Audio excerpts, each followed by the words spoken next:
You have queued up the Roulette Tapes, a program of adventurous music and conversation recorded at the New York City Concert Hall, Roulette. You can hear thousands of concert recordings from Roulette's past and present and find news of upcoming events celebrating innovation and imagination at roulette.org. Aren't you curious? In this edition of the Roulette Tapes, we explore the sonic world and career of composer Pauline Oliveros. This program features a 2008 interview with the artist conducted by David Weinstein for the radio station of the Clocktower Gallery in support of an exhibition at PS1 Contemporary Art Center, now MoMA PS1, entitled WACK, Art of the Feminist Revolution. We'll also hear solos and collaborative works recorded for the Roulette concert series dating from 1984 to 2014.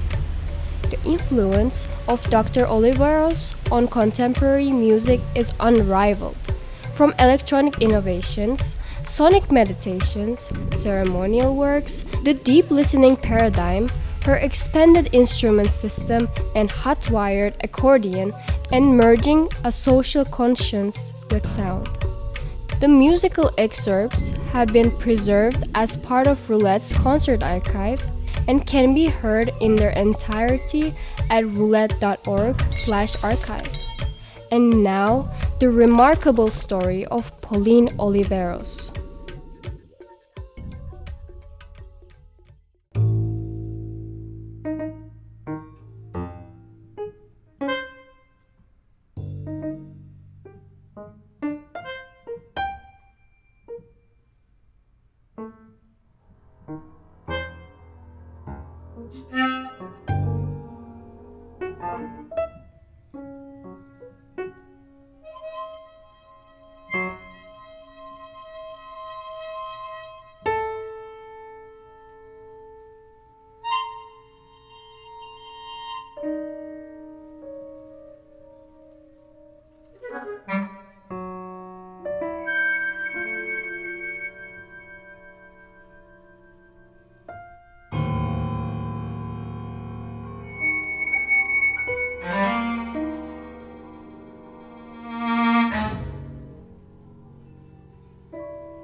I am joined today by the artist, composer, educator, author, philosopher, Pauline Oliveros.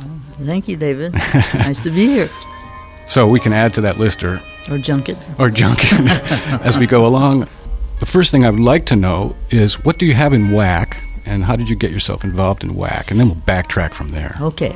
Well, WACK contacted me and wanted to put in something from my sonic meditations, which were, a body of work that I did in that time, in the 70s. And perhaps they also used To Valerie Solanas and Marilyn Monroe in recognition of their desperation, which is the score that I did in 1970. Well, Valerie Solanas. Valerie Solanas was very important because she wrote the Scum Manifesto, and in the Scum Manifesto are the principles of feminism, and a community that she detailed, and which I used as the basis for this piece. To Valerie Solanas and Marilyn Monroe in recognition of their desperation, and the piece is structured in such a way that everyone has a non-hierarchical role. So every part for the piece is the same, but the individual makes the differentiation. And they also were interested in an ensemble that I had. It was the women's ensemble. The title of the ensemble was impossible to say because we used the symbol, for the female symbol, to name the ensemble. That's the ensemble, and it was an ensemble of about 5 or 6 women, and we would gather on every Tuesday night, say, and then practice. Do a variety of practices that were kind of far out for that time, but would seem very normal these days. First of all, this was a kind of an improvisation ensemble. We would improvise music together, but the kind of exploratory work we were doing would be to meet together and be nonverbal for most of the evening. We would do various kinds of physical exercises, energy exercises, I would say, and then we would share dreams, and from our dream journals, which we kept, and we would then do one of my sonic meditations that I started composing in 1970, and we would do them with this ensemble. And in those days, you were yourself trained to play other instruments? Well, I played the accordion, and I also played the horn. I was also very, very involved in electronic music since the end of the 50s. So I was, at the time, a professor at University of California, San Diego, in the music department. I had been brought there to establish the electronic music program.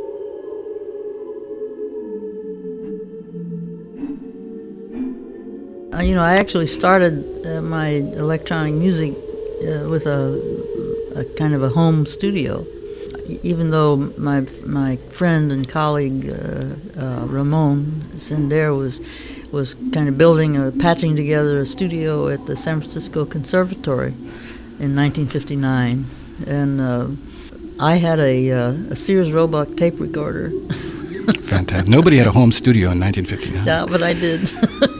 but the core of it was the Sears Roebuck tape recorder, and it was an interesting tape machine because it recorded at 3 3/4 and also 7 1/2. But I could hand wind the tape in record mode, so I could do variable speed by hand. And I didn't have any other kind of electronic devices, so what I did, I used cardboard tubes with microphones to filter sounds, and I would use bathtub for reverberation, and I put small objects that vibrated on either on an apple box or on the wall to amplify them a bit, and record them in these various ways. And so that's how I made my first tape piece, which was called Time Perspectives, and it was a 4-channel piece, even though there wasn't any 4-channel. You start with bigger dreams, right? And actually, Ramon and I synchronized the tapes by unwinding them and using the long halls at the conservatory to line them up. Oh, that's fantastic. There are several pieces that are kind of fairly well known, like Bye Bye Butterfly, and One of Four, Big Mother is Watching You. These pieces are out in the world. I mean, the first one was One of Four. That came out on an Odyssey vinyl that David Behrman produced in 1966, I think, 67. Bye Bye Butterfly came out on an Arch record that Charles Amakanian produced in 1970. And then Big Mother is Watching You didn't come out until later. And also Al Margolis produced Beautiful Soup and Nomo on his Pogus label. What's coming up, I'll mention that, because the important label is doing lots of reissues, and they've reissued albums from the 80s. One is Pauline Oliveros accordion and voice, and the other is The Wanderer, which has a piece on there for 22 accordions. But he is preparing to release a box set of all my 60s electronic music that's never been released at all. So it won't be a reissue, but finally an issue. The kids are going to come looking for you. Yeah, I'm afraid so. They will. Yeah, there's some sounds on there that they might like to know about. Yeah, exactly. Well, that's great to know.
So we start out, you're in San Francisco, Then comes Mills, Yeah, where you were for some years. 1 year. 1 year. I was the director of the Mills Tape Music Center, 66, 67. Okay. Then San Diego hired me at the University of California. And there you were for some years. 14 in San Diego. And then I made a wild leap into the void and ended up in upstate New York. Did you come straight from California to upstate? Yes, I did. You did have a place in the city. For a couple of years, Yeah. yes. One interesting thing about this is that you were placed in a completely distinct locale on this continuum between the battles of various composer and music camps at that point. There was a very distinct battle that was brewing 75, 76 between, in Illinois there were this sort of hardcore serialists. Yeah. And that bled into everything, the electronic studios, the ensemble writing, the theorists and everything. And then there was this emerging, at first called the minimalists, but it was definitely people who, with Steve Reich and Phil Glass would say that they accepted what was considered sort of pop music or popular music. So there was the low art, high art thing, and the serialists were riding the high, saying they would take the high road, and the new sort of minimalists were taking this, merging of, using an electric guitar, and your piece was, somehow a rule breaker. But then there's you. And it's really like a third path. Where do you think how you got there as opposed to being in either of those other two places? Mm-hmm. Well, certainly when I went to UCSD and accepted that position, it had quite an impact for me, because I had a struggle, speaking of binaries and oppositions, with joining what was the establishment to me, because I'd been an artist out on my own for 15 years. And the first paycheck I ever saw was when I was the director of Mills Tape Music Center for that 1 year, and that was only a half-time position. So when I got to UCSD and I was hired as a lecturer, because I didn't have an MA or a PhD, but I had 15 years of experience that nobody else had, and they wanted to have electronic music, and so I was. So I accepted the position, and I established the music program, electronic music program, and within a couple of years, this was during the Vietnam War, and one of the students at UCSD immolated himself on the plaza at UCSD. And then there was the assassinations, and the assassination of Robert Kennedy while I was watching television. This happened. And so I began to, become very introspective and reflecting on what was happening, and how did the work I was doing, how did it play into what was needed in society at this time. And so I began to really, listen. I would sit and sing long tones and listen to, feel what effect it had on my body and my mind. And so I found a way of meditation, actually, through sound. But it was my own. It wasn't motivated by some traditional practice, because in those days, although there were practitioners around, Zen practice and yoga and so on, they were not. They were really peripheral and kind of marginal. I was finding my own way through sound, which is what is the anchor in my life, is sound and listening. So then I began to work with this group of women, because I was also having the sensibility that women were not being treated very well. Pretty obvious, but at the time, the women's movement was just beginning to emerge in the 70s, early 70s. So the work that I was doing with these women was really right on the wave of what was happening. I started creating these sonic meditations, as I mentioned. Anyway, that's how I got started in doing things that my colleagues were scratching their heads. They didn't know what the heck I was doing with these sonic meditations.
here's another little thing that I noticed about you. You came to New York, which I do remember being shocked by this. Mm-hmm. That shocked a lot of people. Another thing that didn't happen in those days was people didn't go jump coasts. Mm-hmm. You know, you picked your coast and you pretty much sat there. It really was like that. The people on the East Coast particularly didn't think that the Californians were going to come east. I mean, a lot of New Yorkers would get burned out and fed up and go retire in California, but nobody went. So this was a fantastic thing. I also remember you had a business card. I think it was a business card. Pauline Oliveros, independent composer. This is another model that you broke. In those days, you were in the university and you went common practice and you headed on a straight path to Lincoln Center or to Broadway, or you started a rock band. But you basically, that low-high thing was still pulling, but you were considered impure if you didn't just suffer. When you put out a card that said, Pauline Oliveros, independent composer, I think it blew people's minds. Because now you were sort of like you were in business as a composer, right. And that was just not allowed. So tell me about that, because you remember, you know what I'm talking about. Yeah, sure I do. I did. I mean, it was very deliberate. Yeah, it wasn't something that I just tossed off. I mean, I was independent of the establishment at that point. Because now you didn't have the San Francisco Tape Center, you didn't have Mills, you didn't have UCSD. You didn't UCSD anymore. You'd come to New York, you left it, you let it go. And so I was independent, and independence was an important term, I think, for me. To be independent meant that I was free to do whatever I could do. And I know what I did was I made also a postcard. I don't know if you ever saw the postcard. I had a picture of me on the postcard playing my accordion, sitting in my garden in California, actually. And on it I said that I was, what did I say? It gave a list of things that I would do in lectures, workshop. First it was composition, performance, lectures, workshops, and I gave my contact information. That's all I did, and I sent it out, to my contact list, basically. And I mean, that was a mailed out postcard. That was before we had internet, way before. And so the independent composer put out a postcard, and then I just waited and let things happen. And do you know that? So I had left the university. I had left a tenured senior position to do this, and I made more money in the 80s than I did in the university. That I didn't know. Yeah, that's true. And it was simply through engagements, and I knew I would have to perform. And in the university, I was hired as a composer, so I wasn't expected to perform. In fact, sort of discouraged from it in a way. There's another model that was changing over these decades. That's right. The composer/performer was right. A new thing. That's right. And so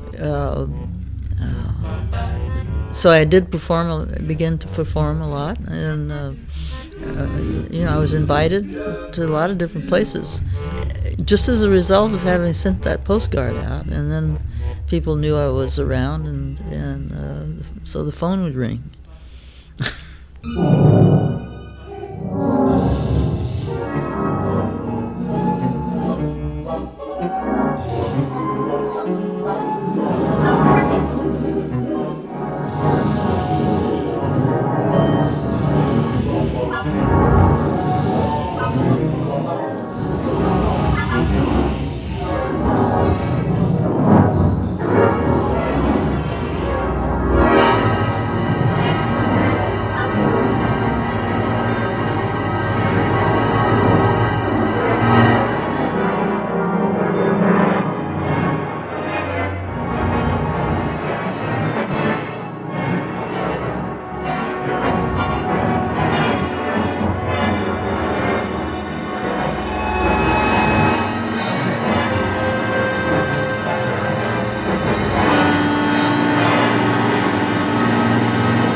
It was the way to make a living because that was it. Performing was the way. You didn't making even in those days records didn't really, you could lose your savings making a record. It might work as a good marketing tool, but you had to get out and do the performances. You did. This was another model that you adjusted for yourself and for the world, because I remember thinking, oh my God, Pauline Oliveros is actually going to go on stage. We're going to see her live. Perform. That was actually a little mind shift there, because the great composers didn't get up and do that. Yeah, dirty themselves with touching the notes themselves, which is kind of fantastic. Another fantastic thing to remember. It's just the model changed. Yeah, it's a paradigm shift. Yeah, so it was. So this again now sets the stage for the next years, because and up to now, because what you formulated, and now we'll go into the deep listening portion of the program. Deep listening with capital DL, because you have now a deep listening band, you have the Deep Listening Institute, and then there's sort of a whole, I don't know if it's a lifestyle, it's a philosophy and a healing and listening process that you teach and share. Yeah, well, deep listening is now a meme, and I have a Google alert on deep listening, and so every day I get a list of Google alerts of how deep listening is being used throughout the world. And I mean, it's really kind of interesting, because when I coined it in 1988, you didn't hear that. You didn't see those two words together that I know of. I never came across it anywhere. I did know about deep ecology, which was there is that movement of deep ecology, and so deep listening came about because Stuart Dempster and I and Paniotis went down into the cistern in Washington State and made a recording in the cistern, which had a 45-second reverberation time. So when you play a sound, it would be hanging around there for 45 seconds, and so you didn't make mistakes, because you don't want to hear a mistake for 45 seconds following. But in any case, it was a way of listening and performing and considering, experiencing a space as a performer. I mean, the space as part of the instrument. And that's what we were doing in there. And there's a recording called Deep Listening. We named it Deep Listening, and then we named the Deep Listening Band. I wrote a little essay in the liner notes, which kind of formulates the beginnings of that program. So the Deep Listening Band now consists of Stuart, myself, and David Gamper, who was a student of mine at UCSD. And he's in New York State now. He lives in New York, yes, and has his own thing called See Here Now with his wife, Gisela. And Gamper played what in the... he played keyboard, piano, right. And Stuart played trombone. Trombone, didgeridu. And didgeridu. You were playing accordion at this point? And then we have the expanded instrument system that we use as signature, because we were really interested in trying to recreate some of the environments, acoustic environments that we play in, like the cistern. And so that's what we use the expanded instrument system, to create different environments.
Do you say expanded instruments?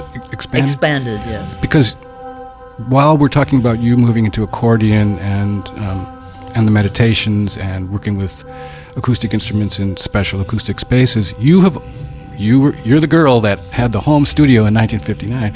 You have continued to be pretty much cutting edge with your knowledge and use of electronics. And I remember that a couple of concerts where there is a bank of stuff, like a lot of very fancy or mysterious looking processors, and some maybe bought off the shelf, but maybe not, I don't know, but address that a little bit, because you have not let go of that. You're sharp on this subject still. This is true. Well, it's very simple. So I mean, the tape recorder was my electronic instrument of those days, and so I worked with delay.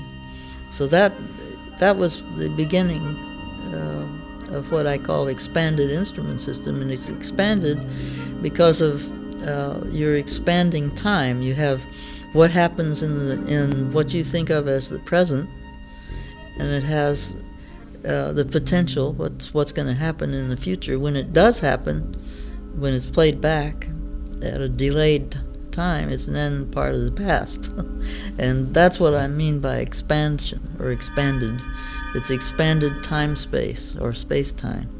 And so I've used that idea, that simple idea, to this day, to make this music and to make this system. And the processors that you referred to were Lexicon PCM42 delay processors, and I got those in 1983, one for each hand. And that kind of replaced having to carry around huge tape recorders to do this work. So that was a shift. I mean, from an analog heavy device to a part analog, part digital device, and then finally in the 90s shifting the whole thing to computer. So and that was hard to do because the warm sound of magnetic tape is one thing, and then the Lexicon had the best sound that combined digital with analog, but it still was part analog. And then finally with the computer, it just took a long time before you could get sound quality with enough bits that you could accept it. And I still find that it's very different. Yeah. And I mean, the listening to sound and music has been, the core of my life. So that's where my religion is, is listening. So, any other kind of curiosities that you're eager to get your hands on down the next road, other than? Yeah, a beach towel, so I can sit there on the sand in the Mediterranean. That sounds good. That's fair. That's a fair answer. That's probably what I would say. Thank you, David.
The music and history of composer, performer, educator, and courageous innovator Pauline Oliveros, including a 2008 interview with David Weinstein and excerpts from performances at Roulette.